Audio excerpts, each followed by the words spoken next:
warahmatullahi wabarakatuh. Waalaikumsalam warahmatullahi wabarakatuh. Bismillah, alhamdulillah, wassalatu ala rasulillah, wala hawla wala quwwata illa billah. Yang terhormat pengurus BKM Masjid Muhajirin beserta jajarannya, yang terhormat Ketua RW 13 beserta pengurus, dan khusus Akhina Kiram Ustaz Terandes Haji Nurul Zakaria yang tidak bosan-bosannya memberikan ilmu agama kepada kita sekalian, serta yang dirahmati Allah Subhanahu wa taala, rekan-rekan sejawat jamaah Masjid Muhajirin. Pagi ini saya akan mengutip sebuah hadis yang pendek saja. Hadis ini diriwayatkan oleh Imam Ahmad. Kata beliau, Rasul berkata, innal muhajira man hajara ma nahallahu anhu. Maka hadis sahih. Artinya begini, sesungguhnya orang-orang yang berhijrah itu adalah mereka-mereka yang telah meninggalkan atau berpindah meninggalkan segala sesuatu yang telah dilarang oleh Allah Subhanahu wa taala. Ini sama dengan nama masjid kita, Muhajirin. Kurang lebih seperti itu. Artinya, oh iya, tema kita pada pagi hari ini adalah hijrah, kemerdekaan sejati, dan pandemi adalah jalan menuju kejayaan Islam. Hadirin yang dirahmati Allah Subhanahu wa taala, beberapa hari lagi bangsa Indonesia akan memperingati tanggal proklamasi kemerdekaan Republik Indonesia yang ke-76. Sebuah peristiwa sejarah yang telah mengantarkan kita menjadi bangsa yang berdaulat, sehingga umat Islam bisa melaksanakan ibadah dengan sempurna. Coba kita bandingkan dengan umat Islam di negeri-negeri lain yang masih dijajah, sulit untuk bisa melaksanakan ibadah secara sempurna. Karena kata para ulama, al-hurriyatu tamamul ubudiyah wal haqiqatul ubudiyah tamamul hurriyah. Kemerdekaan sebuah masyarakat atau sebuah bangsa bisa menyebabkan pelaksanaan ibadah secara sempurna. Karena kita merdeka, kita bisa beribadah secara sempurna. Karena hakikat beribadah itu adalah sebenarnya kemerdekaan yang sejati. Hakikat beribadah itu adalah melepaskan segala macam ketergantungan. Ibadah itu kita hanya bergantung pada Allah Subhanahu wa taala, tidak bergantung kepada yang lain. Apalagi bergantung pada pohon. Gantung diri namanya. Nah, tidak hanya bergantung pada Allah Subhanahu wa taala, jadi kita merdeka. Dan itulah hakikat ibadah, adalah kemerdekaan yang sejati.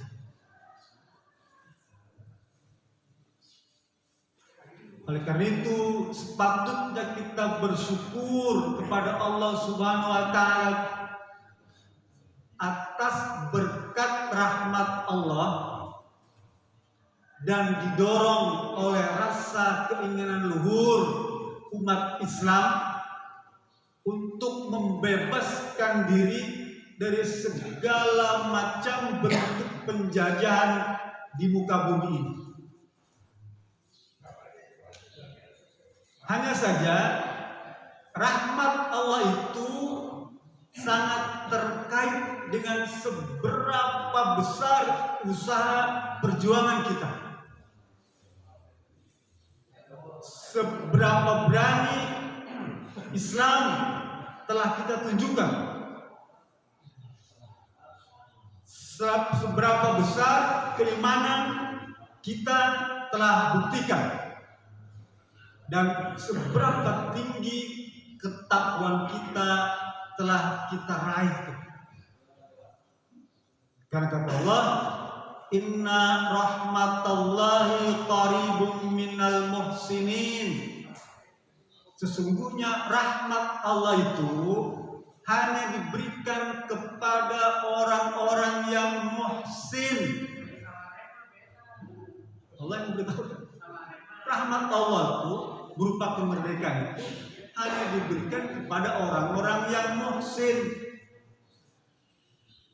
Tadi tuh keimanan, ketakwaan tuh keislaman perlihatkan, lalu amal solehnya segala macam ditampakkan.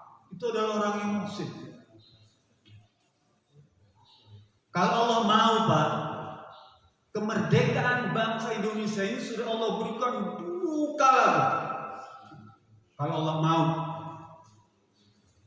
di zaman raja-raja Nusantara yang katanya memiliki ilmu kedikdayaan tinggi, memiliki ajian Satria Mandraguna, memiliki benda-benda sakti dan keramat, katanya. Seperti misalnya keris empu gandringnya Ken Arok yang bertuah, zaman dulu tuh. Pedang naga puspanya Arya Kamandanu, ingat ya? Ajian lampah-lampah lumpuhnya Brahma Kumbara. Kalau mau dari dulu, Pak, zaman-zaman itu Allah tuh kalau mau memerdekakan bangsa Indonesia, tapi ternyata itu semua tuh tidak mampu mengusir para penjajah tuh. Tidak.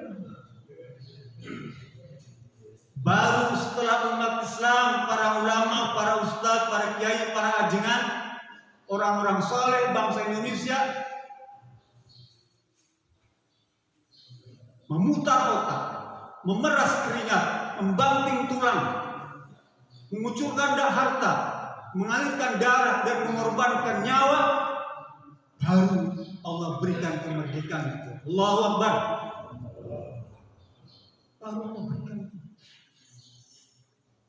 Begitu juga dengan peristiwa hijrah Nabi Muhammad SAW dari Mekah ke Madinah. Kalau Allah mau, Allah cukup kirim kendaraan burak ke Mekah, ke rumah Rasulullah, sama seperti peristiwa Isra dan Mi'raj itu. Tinggal naik, berangkat, terbang sampai Madinah. Tapi Allah menghendaki Nabi Muhammad berusaha keras. Allah Subhanahu wa taala menghendaki Rasulullah berjuang dengan sungguh-sungguh untuk melaksanakan hijrah. Di saat ancaman yang begitu besar, tekanan yang hebat, ya, gangguan, resiko adalah pembunuhan. Oleh karena itu Rasulullah SAW merancang, mempersiapkan, merencanakan, mengatur strategi, ya, menyusun siasat, menghitung langkah, mempertimbangkan berbagai risikonya, sampai kemudian bisa berangkat hijrah ke Madinah. Ini bab tersendiri Pak, mengisahkan tentang bagaimana teknik Rasulullah hijrah itu. Gak akan selesai seminggu kita membahasnya. Saking heroiknya. Kalau kita dengar ceramah peristiwa hijrah itu nggak selesai setiap tahun itu. Nggak habis tuh pas pembahasan peristiwa hijrah. Jadi Allah menghendaki Rasulullah untuk berusaha dengan sendirinya tuh. Karena Allah ingin memberikan kemuliaan kepada Rasulullah. Allah ingin memberikan ganjaran, memberikan pahala pada mereka-mereka yang berjuang. Karena peristiwa hijrah merupakan tonggak sejarah Islam dan peradaban Islam sampai pada tingkat jaya Islam. Bisa bayangkan, setelah peristiwa hijrah itu, maka terbentuklah payung kekuasaan tuh di Madinah tuh. Kalau bahasa sekarang mungkin konstitusi Islam. Setelah peristiwa hijrah,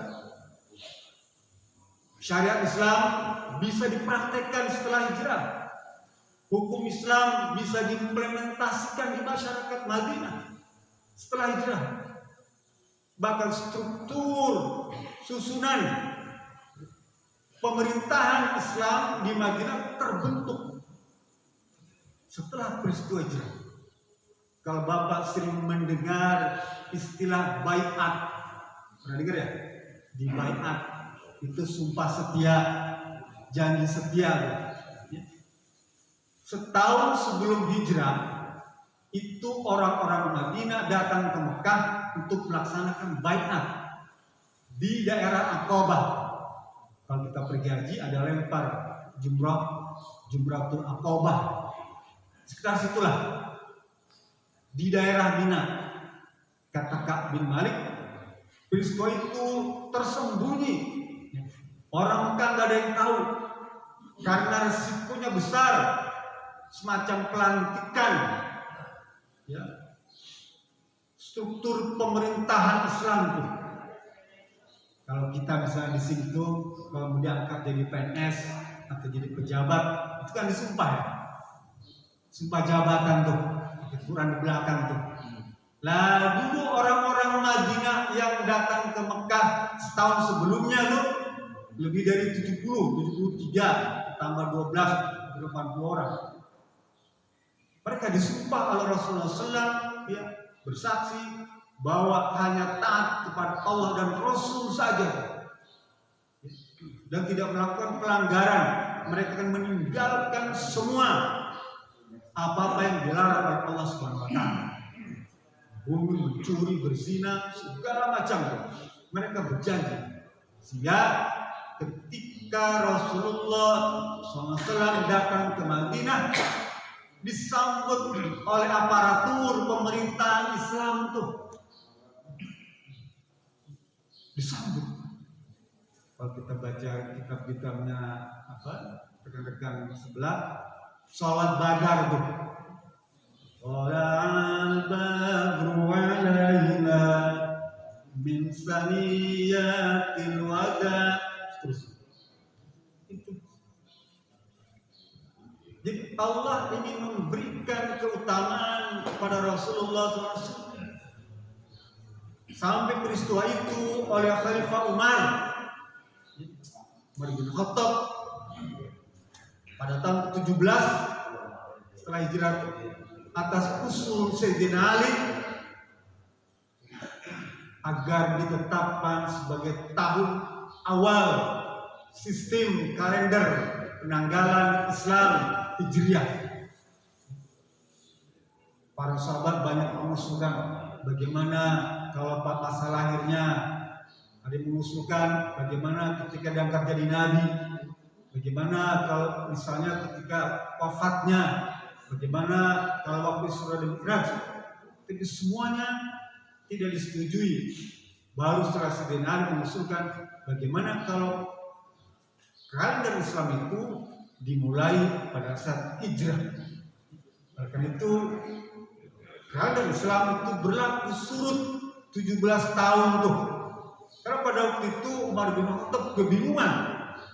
Baca surat dari provinsi-provinsi itu, semua cuma ada bulan Sya'ban, nggak ada tahunnya. Sehingga bingung, ini kapan? Bulan Sya'ban kapan? Bulan Sya'ban kapan? Baru setelah ditentukan, mulai dari tahun keberangkatan hijrah, maka itulah ditetapkan sistem kalender hijriah yang sekarang kita bisa menggunakan. Dan itu bukan sekedar hanya logika rasio, Pak. Ya, bukan akal-akalan, tapi juga atas dasar perhitungan bulan bintang dan penjelasan wahyu ilahi di Quran tentang sistem kalender Islam ada. Dan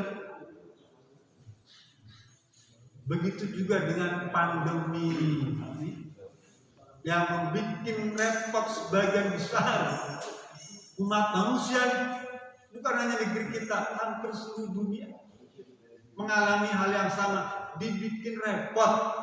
Sekalipun repot yang paling besar itu ada di masyarakat perkotaan.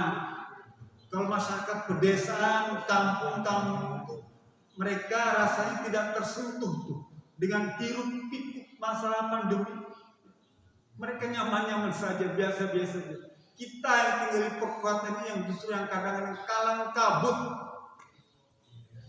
Kalau Allah mau, maka pandemi ini cukup Allah katakan kun fayakun, hilang. Surat Yasin itu innama amruhu idza arada syai'an ayyaqula lahu kun fayakun. Sesungguhnya segala macam urusan dan persoalan itu, jika Allah menghendaki, kalau Allah kepengen nih, kalau Allah mau, cukup ngomong kun, maka jadi, maka selesai. Ya. Kalau Allah mau. Tapi Allah menghendaki umat Islam untuk berusaha keras melepaskan diri dari hiruk pikuk pandemi ini. Allah memberikan kepada umat Islam agar berjuang bisa membebaskan dirinya dari pengaruh pandemi ini. Baik pengaruh secara pribadi, keluarga, masyarakat, bangsa, dan negara. Karena Allah ingin memberikan ganjaran dan pahala kepada umat Islam yang berusaha sekemampuannya melepaskan diri dari ekses virus corona. Setidaknya sekemampuan kita.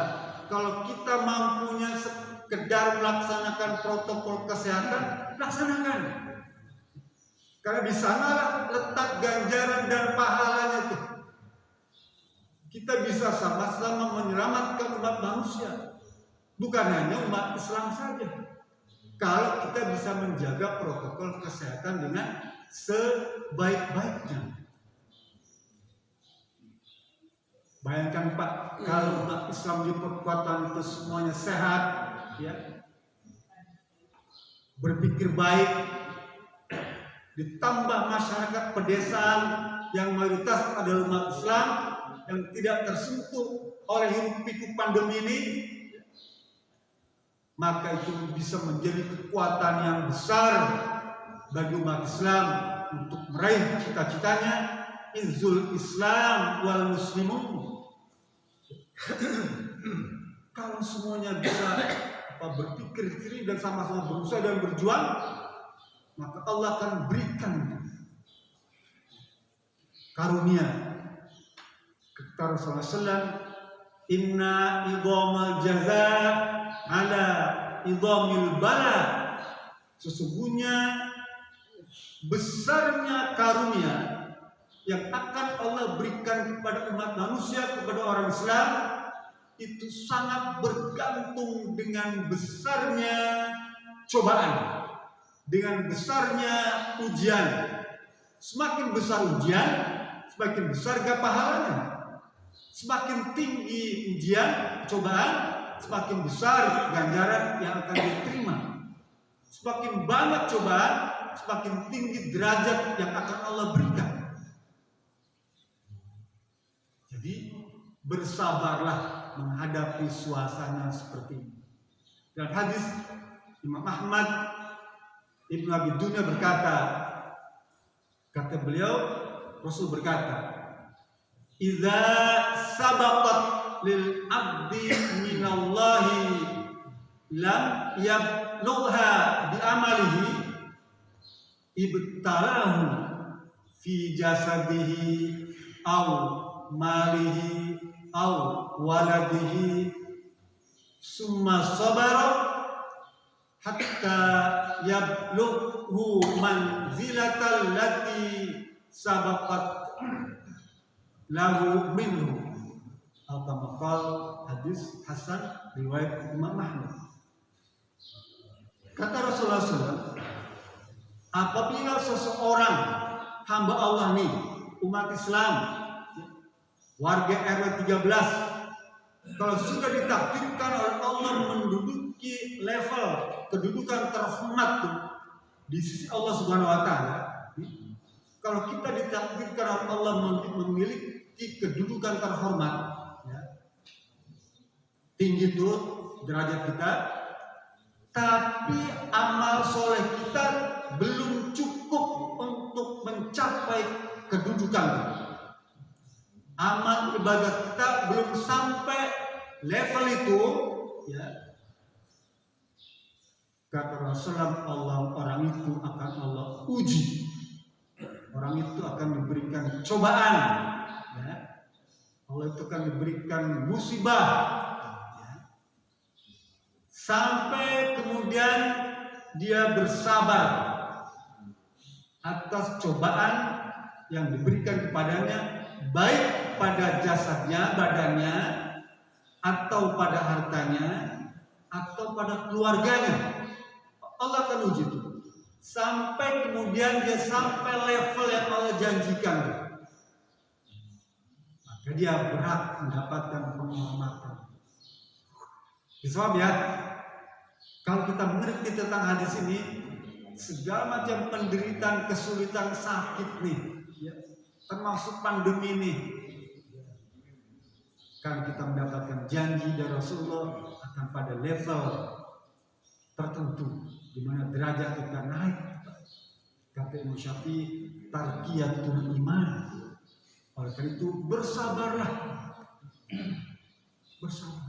Memang berat selama 2 tahun ini, ya, kita menghadapi cobaan.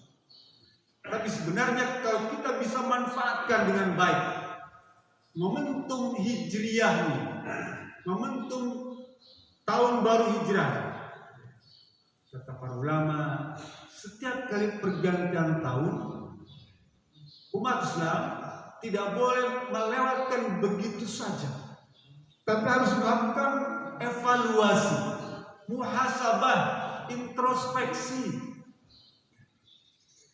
Apakah amal ibadah kita pada tahun sebelumnya itu memadai? Maka tahun ini harus lebih baik lagi dari tahun sebelumnya. Di dalam surat Al-Hasyr Allah berfirman, "Ya ayyuhalladzina amanu taqullaha wal tanzur nafsum ma qaddamat lighad." Buka surat Al-Hasyr ayat 18. Wahai orang-orang yang beriman, bertakwalah kalian dengan mengevaluasi perbuatan kalian yang lalu untuk menghadapi kehidupan yang masa datang. Kita disuruh melihat minggu lalu, ya, bulan lalu, tahun lalu tuh, untuk persiapan ibadah berikutnya. Ada satu qaul ulama, ya, sebagian mengatakan hadis dhaif. Bunyinya begini, tapi hadis ini bisa ditemukan di Imam At-Tirmizi. Man kana yaumuhu khairum min amsi fa huwa rabihun, wa man kana yaumuhu mislu amsi wa huwa maghmunun, wa man kana yaumuhu syarrun min amsi wa huwa mal'unun. Kalau amal ibadah hari ini lebih baik dari hari kemarin, dia termasuk orang yang beruntung. Kalau ibadah amal soleh hari ini sama dengan kemarin, maka dia termasuk orang yang merugi. Dan kalau ibadah amal soleh hari ini lebih jelek dari kemarin, dia termasuk orang yang celaka. Sekarang kita evaluasi. Selama 2 tahun pandemi, apa yang kita bisa kerjakan? Atau hanya mengamuk di rumah saja? Mungkin bagi sebagian orang pontang-panting untuk memenuhi kehidupan ekonominya. Sebagian orang lagi justru menikmati, santai, banyak waktu di rumah, terpenuhi segala keperluannya. Tapi apakah hanya itu yang dimaksudkan berhijrah? Cek, lakukan evaluasi pada diri kita. Apakah selama 2 tahun ini sudah banyak ayat Quran yang kita hafal? Berapa surat yang kita telah hafal? Atau nganggur begitu saja 2 tahun ini? Habis buat nonton TV, baca WA, buka medsos, apa cuma itu? Itu yang maksudkan membuang-buang waktu tuh. Orang yang merugi karena membuang-buang. Momentum hijrah seperti hadis yang saya temukan pada mukadimah, ada melepaskan diri atau berpindah dari perkara yang dilarang oleh Allah Subhanahu wa taala. Mestinya selama pandemi kita bisa meninggalkan semua larangan Allah. Yang biasa berjudi, ya, tahun hijriah sekarang tinggalkan tuh judi itu dalam segala bentuknya.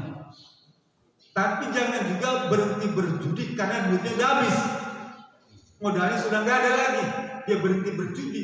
Itu bukan hijrah. Berjudi dalam segala macam bentuk.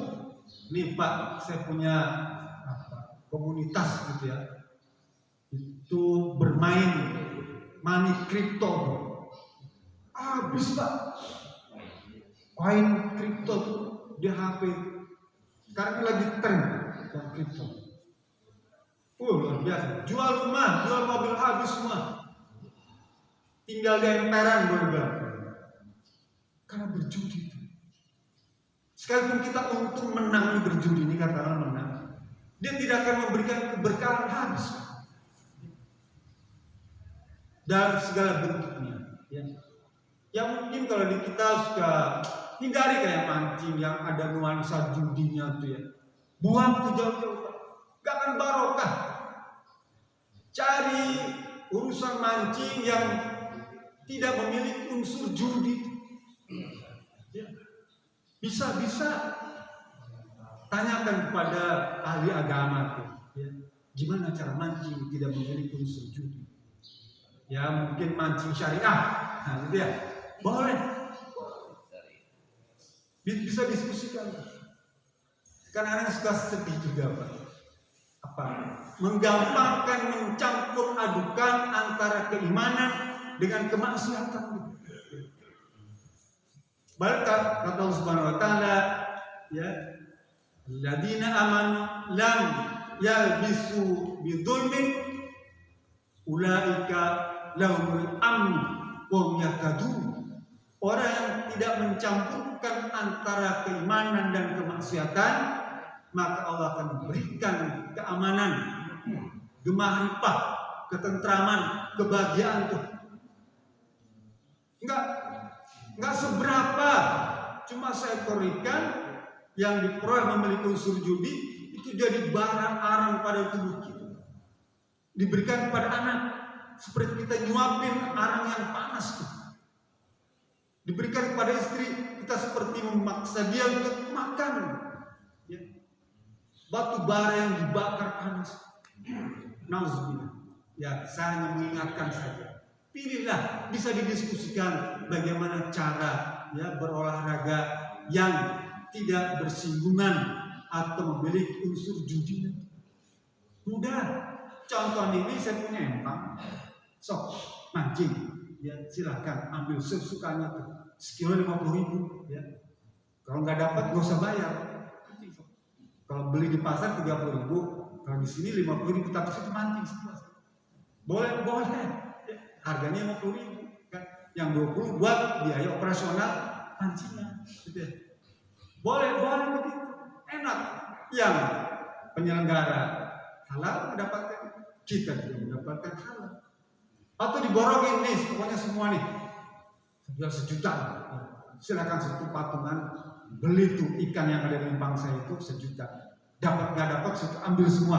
Kalau mancing nggak berat sampai duhur nggak dapat, dibedain tuh, ambil semua, bagikan kepada semua yang mancing itu. Itu kan enak ya.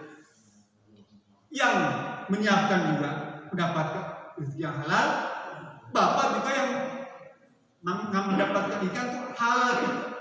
Kan sederhana saja, cuma menggeser persepsi. Islam ini mudah, Pak, gampang. Cuma baca bismillah, ayam yang dipotong tuh jadi halal, kan gitu ya. Cuma baca syahadat, istri wanita yang cantik itu jadi halal. Cuma sederhana saja. Cuma bagaimana merubah persepsi benda yang tadinya haram jadi halal. Itulah yang dimaksudkan makna hijrah. Sekarang memang banyak orang kelompok hijrah itu banyak sekali. Tapi kalau cuma sekedar untuk ria atau pencitraan, itu yang dimaksudkan bukan karena Allah. Sekarang dia berbusana muslim, foto di mana-mana tuh, ya, cuma untuk sekedar pencitraan, foto gambar. Pada kehidupan sehari-harinya dia sama sekali tidak berbusana muslimah. Nah, itu adalah pencitraan. Itu bukan yang dimaksudkan hijrah yang sebenarnya.